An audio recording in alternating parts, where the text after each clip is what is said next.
Hey, we're at Mega's lesson here, and we're going to do a little lesson on how to change strings because he needs strings, and the store was closed, so I got strings here, and I'm going to show him how to change strings, and we figure we'll just shoot a video for all you to see how I change strings. And there's a lot of different ways to change strings, but I have my own way, and I'll show you how I do it. So we're going to zoom in for a close-up of Mega's guitar.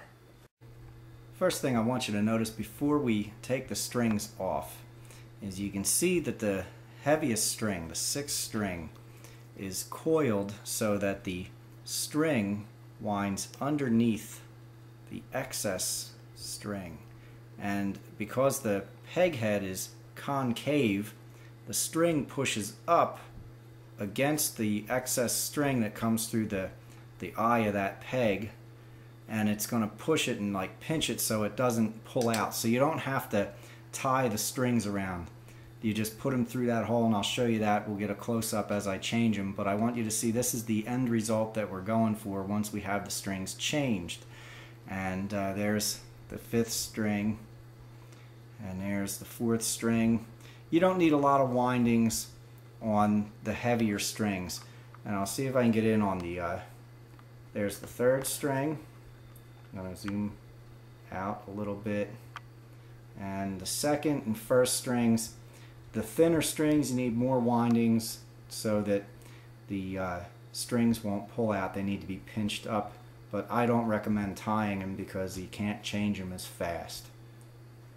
Hey, okay, so I have a special tool that I use for changing strings because I change a lot of strings for people. This is basically a regular screwdriver, and I have a spin doctor attachment so I can spin these off real quick. You could use a hand winder, which you can turn just as fast as one of these, but then you might end up sweating while you do it, and you don't want to be sweating.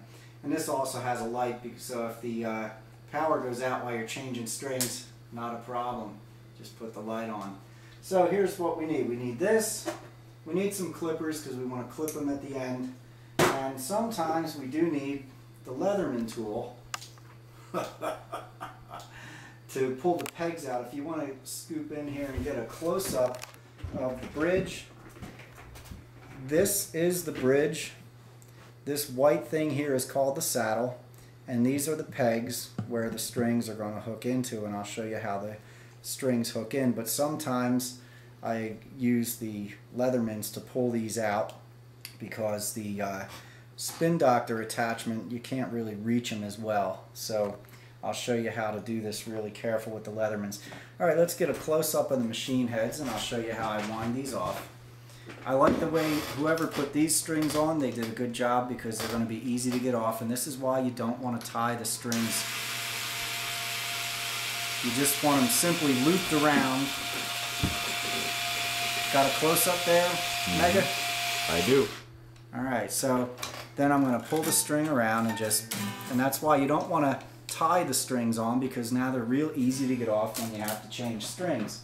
And I change a lot of strings. Now here's how I pull the peg out, because I know the peg's in, and I'm not going to squeeze real hard, or else, otherwise I'll crush the pin, and they're in pretty tight. See, so there we go. Got it? Got it.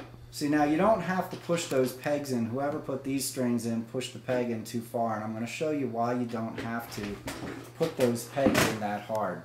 Alright, so get rid of that string, and we got a whole new set of strings. We're going to change the whole set. These are Smith strings, crystal, extra light, crystal, bronze.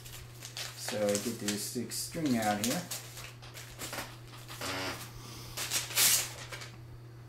Now, I'm going to tell you that I make this look easy, because I do this a lot. Now, if you can get in close to this, this is different parts of the string. This part right here is called the spool, because it looks like a spool. And what happens is, this spool, when you put the peg in, you really don't want the peg under the spool like this. You want the spool to come up like this. And the spool is actually going to hook underneath the top like that. Okay, I'm going to show you here so that when you push it in here, now I usually just bend the string a little bit so it cooperates a little better, and I feel it hook under the top, and I push the peg past the string. Now you notice the peg, I don't have pushed down as far as these pegs because these are in way too far. You don't have to have it pushed in, you don't need a lot of tension because that spool is actually hooked underneath the top and it's not going to pull out. Now I want you to focus in on the machine head side. I'll give you a little time and let me know when it's focused. Go right ahead. Okay, now you notice I have the eye of the peg going sideways and I'm going to push the string in. And I do this all the time, so I'm just going to guess at how much string I need, and I'd say you just put about this much because you only need at least one winding around it. Now I'm going to bend the string around and bend it up. Alright, and I'm going to pull the string back, and I'm holding it under my finger, and it's going over my other finger so I can pull a little bit of tension on the string. And I take the string winder, and I'm going to wind it around. So you can see the string is winding underneath the excess, and everybody likes that. And just stay focused on the machine head there, and I'm going to take the clippers, and we clip them. Bam, that's it. That's one down, and 5 to go. Now I always tune as I go, so I'm just going to